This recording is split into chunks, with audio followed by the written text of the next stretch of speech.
आज देश में लगातार जो बच्चियों के खिलाफ देखा जाए तो क्राइम बढ़ रहा है, महिलाओं के लिए क्राइम बढ़ता जा रहा है। हर तरह की सरकार होती है, हर राज्य में अलग अलग सरकार भी होती है और संस्थान भी बने हुए हैं। बावजूद इसके क्यों आए दिन एक नया रेप और जघन्यता महिलाओं के साथ क्यों ऐसा देखने को मिलता है? देखो, बड़ा दुर्भाग्य है। मुझे लगता है कि आज भी हम देखिए, निर्भया को हुए 12 साल हुए और Nirbhaya was not the first case. Nirbhaya आखिरी केस भी नहीं था अनफॉर्चुनेटली, पर निर्भया एक अपने आप में बड़ा केस था, तो जिसने हम सबको जगाने का काम किया। पर देखिए, उससे पहले बहुत सारे केसेस थे जो सामने आए, जैसे रंगाबिल्ला केस है या कैलकाटा का धनंजय चैटर्जी जिनको फांसी हुई। ये लोग को तो फांसी हुई तो हमें पता चला और हमने देखा, बट बहुत सारी बच्चियां ऐसे दरिंदगी का शिकार होते आई हैं हमारे देश में और आज भी हो रही हैं। तो मुझे यही लगता है कि सोल्यूशन क्या है, कि क्यों नहीं रुक रहा है। यही सवाल का जवाब हम इतने सालों से खोज रहे हैं।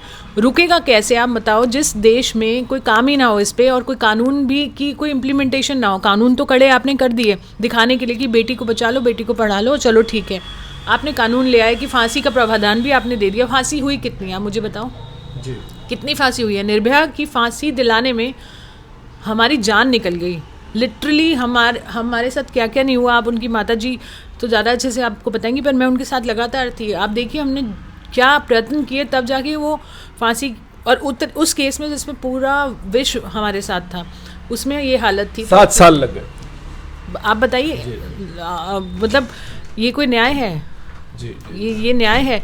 और 7 से ज़्यादा लगे, 8 वर्ष लगभग, क्योंकि 12 का केस था, 20 में फांसी हुई, 8 वर्ष के ऊपर लग गए। और मुझे ये बताना है कि उसमें बहुत भीख मांग के हमने न्याय लिया है, लिटरली भीख मांग के। और उसके अलावा कोई फांसी हुई तो कानून तो आपने बना दिए, पर फांसी तक गए कितने हैं? दरिंदे तो बहुत हैं। दरिंदगियाँ तो आपने खुद ही बता दी, अभी बयान की कि हर दूसरे पन्ने पर न्यूज़ के ये होता है। और ये वो केस हैं जो रिपोर्ट होते हैं। अभी जो अनरिपोर्टेड केसेस हैं जो कि रिपोर्ट ही नहीं होते, उनकी तो बात ही छोड़ दीजिए।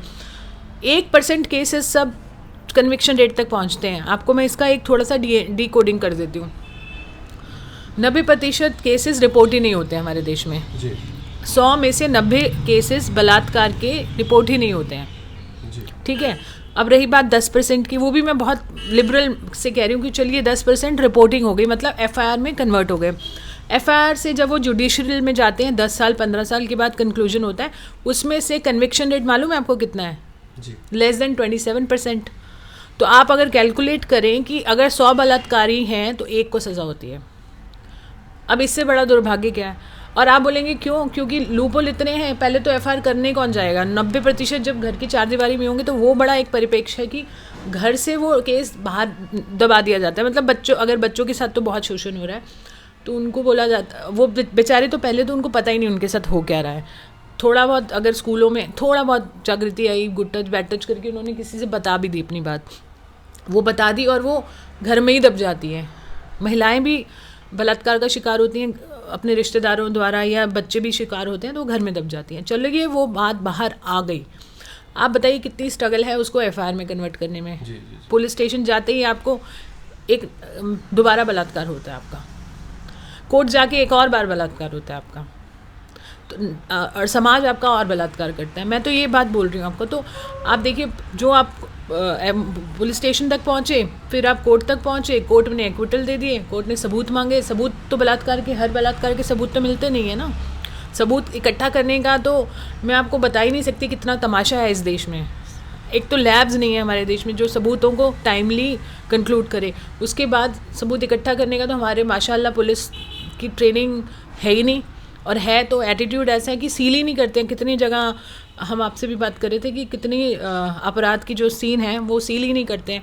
और एक हमारा बहुत बड़ा केस, मतलब निर्भया जैसा केस, उस केस में 10 साल की मेहनत लगी है हमारी। जी। 10 साल की।